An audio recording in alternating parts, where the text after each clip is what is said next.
अभ्यास तुम्ही चालू केलेला असणारच। आता आपलं रचना आणि त्यावरचे जे वेगवेगळे प्रकार आहेत ते आपण चालू केलेलं आहे। क्वाड्रिलॅटरल की ज्यामध्ये कन्स्ट्रक्शन आहेत, ओनली कन्स्ट्रक्शन्स, त्याचे प्रॉपर्टीज वगैरे जे आहे ते आपण नंतर बघणार। 8वा जो चॅप्टर आहे क्वाड्रिलॅटरल, चौकोन आणि चौकोनाचे प्रकार व रचना, हे जे प्रकरण आहे ते आपण चालू केलेलं आहे। त्यामध्ये चौकोन काढण्याच्या अगोदर त्रिकोण रचना कशी असते त्याचे 2 भाग जे आहे ते आपण बघत आहोत। या अगोदरच्या व्हिडिओमध्ये आपण त्याचे 2 मेथड्स पाहिल्या की ज्यामध्ये त्रिकोण रचना वेगवेगळ्या 2 पद्धतीने कशा करतात। आज आपण या भागामध्ये त्रिकोण रचनेचे 2 पद्धती किंवा 2 जे प्रकार आहेत ते बघणार आहोत आणि मग पुढच्या भागापासून चौकोन रचना जी आहे ते चालू करणार। या अगोदरच्या व्हिडिओज आणि इयत्ता 8वी ते 10वी मॅथ्स 1 मॅथ्स 2 या सर्व प्रकारच्या गणिताच्या व्हिडिओसाठी तुम्हाला study E maths by Mrs Pranoti Bhavsar हे जे चॅनल आहे ते सबस्क्राइब करून त्यासाठी नोटिफिकेशन्स जर तुम्हाला हवे असतील तर तुम्ही बेल आयकॉनवर क्लिक करू शकता आणि तुम्हाला रोजच्या रेग्युलर व्हिडिओच्या नोटिफिकेशन्स मिळतील। तर आज आपण त्रिकोण रचना त्यामधील तिसरा जो टाइप आहे, तिसरा प्रकार तो आपण शिकणार आहोत। या प्रकारामध्ये 2 बाजू आणि त्यामधील कोन किंवा 2 बाजूंनी समाविष्ट केलेला कोन दिला असता त्रिकोणाची रचना करणे किंवा तो त्रिकोण कसा काढायचा ते बघणार आहोत। We have to see 2 sides which is subtended by the angle between them which is given, then we construct the triangle MNP। MNP हा जो ट्रायंगल आहे तो आपण कन्स्ट्रक्ट करणार आहोत की ज्यामध्ये 2 साइड्स दिले आणि त्या 2 साइड्सने ऑक्युपाय केलेला सबटेंडेड केलेला जो अँगल आहे तो तुम्हाला दिलेला आहे। मग त्यासाठी आपण अगोदर एक्झाम्पल बघूया कसं आहे ते। काय म्हटलं त्यांनी पहा, construct triangle MNP such that length MP is 6.2 centimetre. MP या साइडची लेंथ आहे 6.2 सेंटीमीटर। दुसरी साइड आहे NP which is 4.5 centimetre and measure angle P is equal to 75 degree। Then construct the triangle MNP। हा जो ट्रायंगल आहे तो construct करायचा आहे। किंवा कोणती रचना करण्यासाठी अगोदर रफ डायग्राम काढणं आवश्यक आहे आणि त्या रफ डायग्रामला तुम्हाला त्या कन्स्ट्रक्शनचा हाफ मार्क असतो, म्हणजे कच्ची आकृती काढणं आवश्यक आहे। तसं तुम्हाला 9वी 10वीला पण अशाच पद्धतीने जेव्हा कन्स्ट्रक्शन तुम्ही करत असता तेव्हा कच्ची आकृती काढावी लागते। तर त्यासाठी आपण दिलेला अगोदर जी माहिती आहे त्या माहितीच्या आधारे कच्ची आकृती काढूया। First we draw the rough diagram. यामध्ये 2 लेंथ दिलेल्या आहेत 4.5 आणि 6.2। काय करायचं, आपण जी मोठी लांबी असेल, जी बाजू मोठी असेल ती बाजू शक्यतो अशा पद्धतीने खालचा बेस म्हणून आपण घेणार आहोत किंवा वी कन्स्ट्रक्ट द जी लॉंगर साइड आहे ती लॉंगर साइड फर्स्ट घ्यायची। मग त्यासाठी आपण PM घेणार आहोत 6.2 सेंटीमीटर, NP 4.5 सेंटीमीटर। आता इथे NP दिलेला आहे म्हणून आपण तो घेणार आहोत 4.5 सेंटीमीटर आणि या दोघांच्या मधला जो कोन आहे the angle between the side PN and NP is 75 degree. तो कशाने दाखवला, 75 डिग्री। म्हणजे ही झाली आपली कच्ची आकृती की ही एक साइड दिलेली आहे, ही दुसरी साइड NP आणि या 2 बाजूंनी समाविष्ट केलेला कोन P which is the 75 degree. हा 75 अंशाचा कोन आपण इथे घेणार आहोत। तर सुरुवातीला आपण अगोदर काढणार PM, ज्या PM मध्ये 6.2 सेंटीमीटर घेऊया। आपण घेत असताना नेहमी 0 पासून जे आहे मेजरमेंट ते 0 ची स्केल जे आहे तिथूनच काउंट करायचे। आता मी इथे जे आहे ते नेहमी माप घेताना त्या पट्टीमध्ये त्या प्रमाणात मी वाढवून घेणार आहे। तुम्ही 6.2 घ्यायचंय। देयरफॉर आता इथे पहा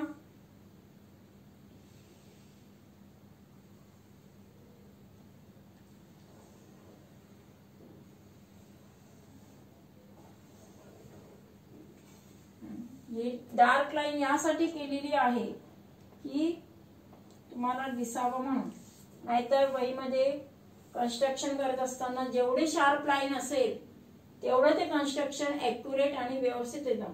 जास्त 2-4 वेळेस त्या ठिकाणी अशा पद्धतीने घुटलेली आकृती नकोय. जे लाईन्स असतात ते एकदम शार्प आणि पॉइंटेड पेन्सिलनेच व्यवस्थित काढायचे आहेत, त्याच्यावर गिरवायचं नाही. फर्स्ट साइड काढली आपण PM. आता सेकंड साइड काढायच्या अगोदर आपण we measure the angle P. आता अँगल P मेजर करत असताना त्यामध्ये कोन मापकाच्या साहाय्याने अँगल आपल्याला करायचं की ज्यामध्ये we use the protractor to measure the angle P. यामध्ये पण पहा, the centre of the protractor is put on the vertex of the angle. We put it on the vertex of the angle. आता इथे पहा असे overlap झाली का नाही, तिरपं वगैरे होऊ द्यायचं नाही. मस्ट बी ओव्हरलॅप किंवा त्याच्याशी एकरूप झाली पाहिजे अशा पद्धतीने आपण घेणार. This point is put on the vertex P and the line is coincide the given side. आता 0 कोणत्या साइडने आलाय पहा, कोइन्साइड असलेली साइड बघा की ती 0 ची स्केल आहे, त्या 0 पासून वी स्टार्ट. therefore 10, 20, 30, 40, 50, 60, 70 and 75 ही जी मधली लाईन ती कोणती आहे, 75 ची आहे. and then we draw the second line. किंवा ती आपण दुसरी बाजू जी आहे ती दुसरी बाजू काढणार आहोत. आता यामध्ये दिस इज 75 डिग्री आणि याचं जे मेजरमेंट आहे ते 6 पॉइंट किती घेतात आपण, 6.2 सेंटीमीटर. त्याची नावं लिहिणं आवश्यक आहे, त्यांचे मेजरमेंट पण लिहायचं असतं, नाहीतर त्याचे मार्क्स जात असतात. 75 घेतलं. आता ही जी साइड आहे PN किंवा NP म्हणणार आपण, it is 4.5 centimetre. Then we use अशा पद्धतीचा जो कंपास आहे तो वापरू शकतो आपण, किंवा जे 2 धातूचे टोक असलेले जे दुसरे टोक आहे ते तिथे वापरता येतं. तर त्यानुसार आपण 6.2 ज्या डिस्टन्स आहे ते वी यूज ऑन द किंवा with the help of scale.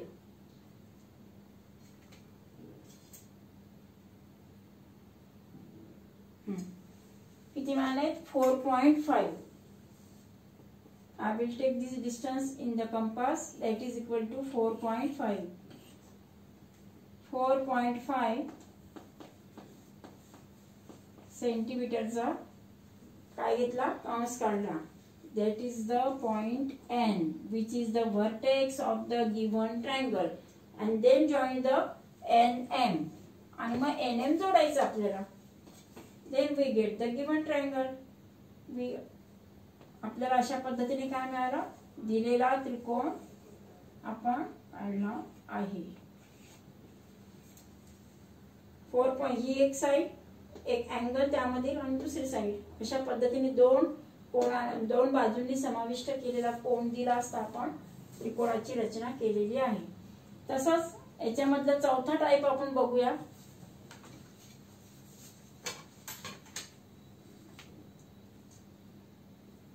त्रिकोण काढण्याच्या चौथ्या प्रकारामध्ये आपण काटकोन त्रिकोण कसा काढतात ते बघणार आहोत.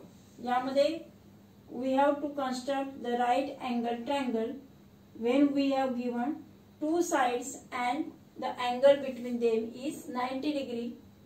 अशा पद्धतीने जर माहिती दिली असेल तर we have to construct the right angle triangle. दोन बाजू व त्यामधील कोन की जो 90 अंशाचा आहे तो दिलेला असताना आपल्याला काटकोन त्रिकोण काढायचा आहे. तर हा जो चौथा प्रकार आहे त्या चौथ्या प्रकारामध्ये एक एक्झाम्पल आहे पुस्तकातलं की ज्यामध्ये ट्रायंगल XYZ अशा पद्धतीचं आहे की मेजर अँगल Y 90 अंशाचा 90 degree, length XY is 4.2 centimetre, length XZ is 7 centimetre. म्हणजे we have to given two sides, एक XY is 4.2, XZ is 7 centimeter and the angle between them is 90 degree. तर सुरुवातीला आपण अगोदर काय करणार, याची कच्ची आकृती म्हणजे त्याची रफ डायग्राम काढणार. we draw the rough diagram. First we draw rough diagram. मग त्यासाठी आपण आता बघितलेच आहे की जी लॉंगर साइड असेल ते शक्यतो खालच्या घ्यायचे आणि कच्ची आकृती काढत असताना मेजरमेंट घेऊन काढायचं नाही. अंदाजे फक्त ते तुम्ही असं हाताने पेन्सिलचा याचा पट्टीचा वापर करून जरी थोडा घेतला तरी चालेल. बघा आता एक्स झेड मी खाली घेतला, इट इज 7 सेंटीमीटर झालं. त्यानंतर मेजर अँगल वाय. आता एक्स झेड हा 7 घेतलेला आहे मी, ते एक्स झेड 7च्या ऐवजी एक्स वाय घेते. काय एक्स वाय घेणार बघा, कारण वाय अँगल तुम्हाला दिले, measure angle Y is 90 degree. शक्यतो काय करणार, जो अँगल तुम्हाला दिलेला असतो तो खालच्या साईडने जर घेतलात अशा पद्धतीने घ्यायचं की तुम्हाला खालच्या रेषेवर तो दिलेला कोण मेजर करता येतो लवकर. ते जर का मी आता इथे जर वाय घेतला तर मग त्यासाठी वही फिरवावी लागणार आणि तसं होऊ नये म्हणून काय करायचं आपण की ज्यामध्ये आपल्याला वाय हा अँगल दिलेला आहे तर वाय शिरोबिंदू असलेली जी बाजू आहे ती बाजू खाली घेणार. मग आता मी एक्स झेड च्या ऐवजी काय घेऊया आपण, एक्स वाय. एक्स झेड च्या ऐवजी काय घेणार, x Y, that is 4.2 centimetre. किंवा मला डावीकडे जर वाय हा अँगल घ्यायचा असेल तर मी इथे वाय लिहिणार आणि इथे एक्स लिहिणार. त्यात मला इथे डाव्या साईडने राईट अँगल काढणं सोपं जाणार. आणि म्हणून मी घेताना काय केलं, इथे वाय एक्स ही सेगमेंट अशी घेतली की Y is the 90 degree angle. आणि मग त्याच्यावर इथे 90चा म्हटला की काय येणार, इट इज परपेंडिक्युलर. आणि इथे जी लाईन आहे वाय आणि कोणते दिले, Y Z, x Z. X Z जो आहे तो 7 सेंटीमीटर दिलाय. एक्स झेड इथे झेड आहे ना, अशा पद्धतीची जी आकृती असेल एक्स झेड आणि ती पण येणार 7 सेंटीमीटर. ही झाली आपली कच्ची आकृती की ज्यामध्ये आपण वाय कुठे घ्यायचा, एक्स कुठे घेणार, किती सेंटीमीटर घेणार ते त्या पद्धतीने घेऊया. Now first we draw the segment Y X. आता मी काय करते, एक्स वाय किंवा त्याला आपण म्हणूया वाय एक्स 4.2 सेंटीमीटर घेणार आहोत.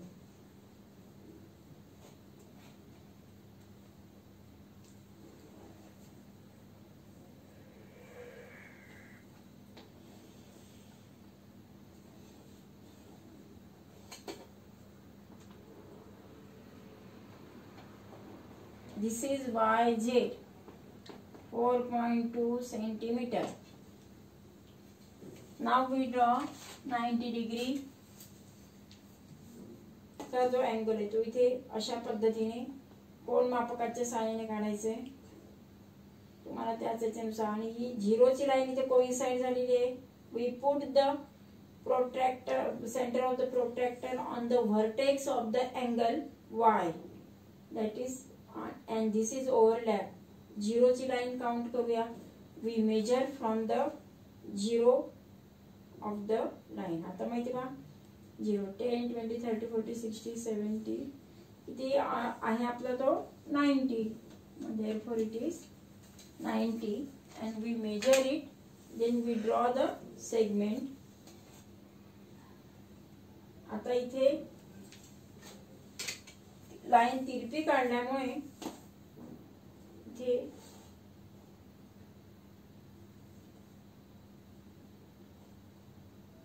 जरा गडबड होते. that is the 90. Now we draw the segment YZ. इथे आहे तो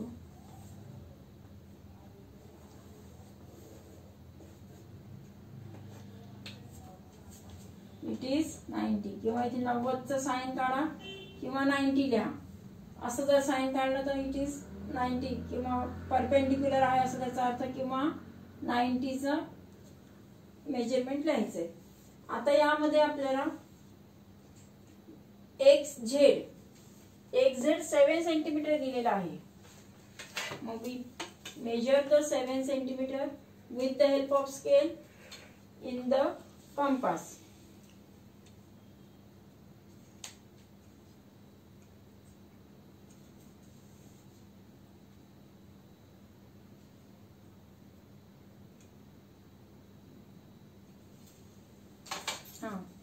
We put it on the आणि कंस काढायचा आहे. काय घेतलं, कुठून घेतलं, एक्स झेड काढायचं. झेड आहे आपल्याकडे, झेड इज दिस पॉइंट. त्याच्यावर we put the point of this and then we draw the arc. Then we get the point of intersection. That point is the it is the X. Y X घेतलेला होता आपण खाली, x Y, Y x. तर इथे X घ्यायचा आपल्याला, Y X, आणि it is the Z point, it is Z. And then draw the Y Z X. It is 7 centimetre.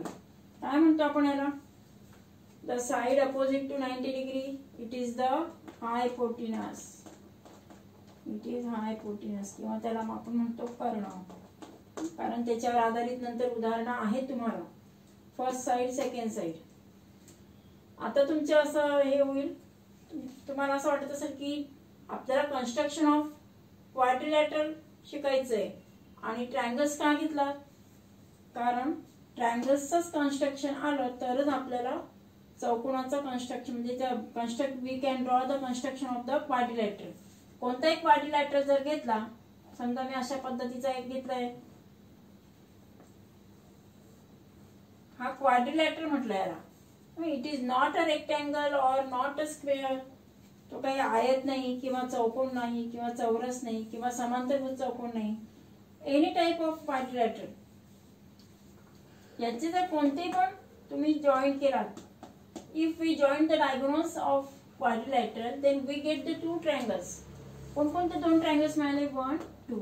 किंवा हा जर जॉईन केला असता तर अशा पद्धतीचा हा जॉईन केला तर देर आर 2 डायगोनल्स. एक आहे AC आणि दुसरा आहे BD. BD ड्रॉ केला असता तर BAD आणि दुसरा BBC, असे दोन ट्रायंगल तयार झाले असते.